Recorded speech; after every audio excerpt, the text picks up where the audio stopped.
Just following my previous post this morning, I just wanted to say that I realised that the hardest part of any pursuit is getting started, and the thought that came to me with that is that the way I've always got over that first stumbling block of how do I sit down with all this enthusiasm, you think I'm going to be doing something creative, or I'm going to start, well, in my case it's often something creative because I'm not naturally a creative person, but I can often do it if I push myself to, and it's where I get a lot of reward from in terms of fulfillment and things like that.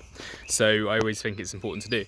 So in a creative endeavor, the best way to get started for me is to sit down with pen and paper, and rather than just stare at that blank piece of paper, and we can apply this as a metaphor to anything else, is just to get started, to pick up the pen and just start drawing something, like brainstorming and notes and things like that. And what you find is once you push yourself, it's like inertia. It's like if you think of a wheel, and initially you've got to push really hard to move it, to get it shifting, but it creates its own momentum and it starts barreling away by itself. So when I started first posting LinkedIn videos, for example, it was difficult for me to come up with stuff because I wasn't naturally someone that shared a lot or talked about stuff a lot or really sort of did anything like that at all. So I just danced around it for about 6 months, and I thought, well, just post something up there. It'd be awful, and it was awful, but I got it out there and I did it and I felt great.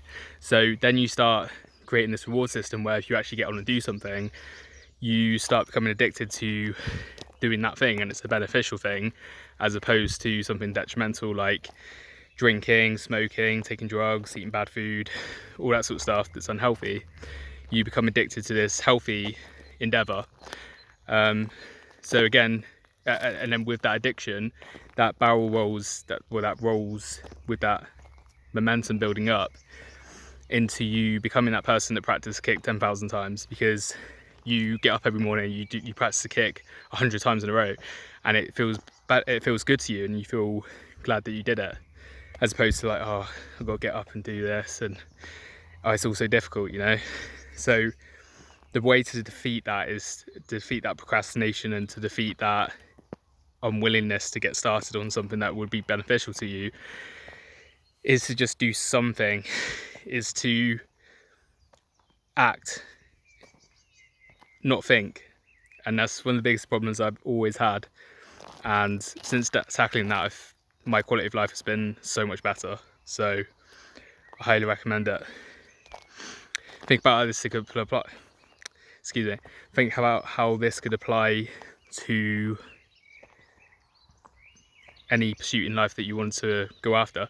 So think, if you sit down, one thing that I did a couple of years ago is sit down and think, I've got a bit of free time, what could I do with that free time? And I wrote down a little brainstorm, and it just came out of me. I didn't even know what I wanted to do, but I figured it out quickly because I started writing. I figured out I wanted to try out cage fighting, and now I've been doing it for a couple of years and I'm starting to feel confident with it, and it's been fantastic. I wanted to post on LinkedIn. I've been doing that for a couple of years and it's been fantastic. I wanted to invest in the stocks and shares market and make money that way. I've been doing that, it's been going fantastic. So again, if you're in that position where you're either know what to do and you're not starting, or you don't know what to do and you're looking to get started on something new, do something. Pick up a pen and paper, brainstorm, write something out, get after it. Hope that helps. Thanks for watching, see you soon.